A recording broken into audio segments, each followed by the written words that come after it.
The Pilgrim's Progress by John Bunyan. And I'll read the back of the book. This is Henderson's Christian Classics. I ended up getting this for maybe $10 at christianbook.com. Pretty sure that's where I got it. This is years ago, coming out of Adventism, studying on my own. So it's been a while since I read this, but I did read this more than once. I was trying to read it at least once a year.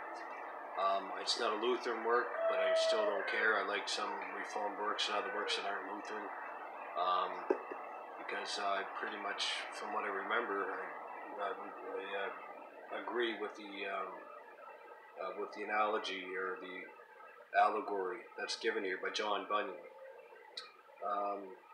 First, this stunning and executed allegory has furnished the Christian imagination with names and situations that have now infiltrated most of our literature. Not often does something so popular manage also to be accurate. Eugene Peterson, take the read.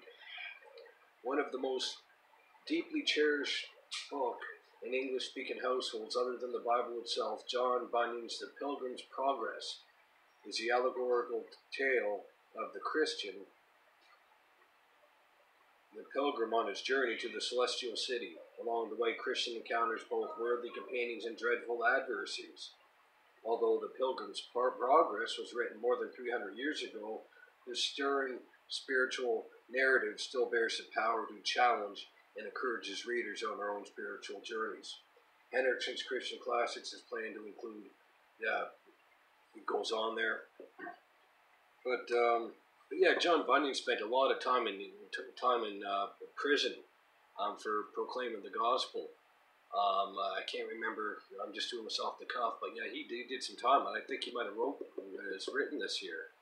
I don't agree with John Bunyan, obviously, as a confessional Calvinist, and on his views that he's written on Sunday Sabbatarianism and things like that. This is a great work. Basically, at the end, when Christian gets to the celestial city, which is heaven, he gets up to the gate, and the companion with him at the time goes to the gate. The companion with him looks inside his cloak to get into the city, looks inside of himself for an internal righteousness. But what does Christian do in the story? Christian does not go inside of himself for righteousness. That's the whole point. The whole point is justification by faith alone, and how that will carry us through to the celestial city. And so Christian didn't look inside of himself because he had nothing to offer. He looked at the merits of Christ, the external merits of Christ. So this is a great, great story of emphasizing the great truth of justification by faith alone, and how we are looked upon as perfectly righteous, our Christian life. Romans 5:1-11, the perfect active indicative, as long as we are united to Christ by faith. And so this is a great, great story. You can, like I say, you can get it on Amazon or maybe even christianbook.com still for probably under $10. But classic Reformed work there by John Bunyan. Can't go wrong.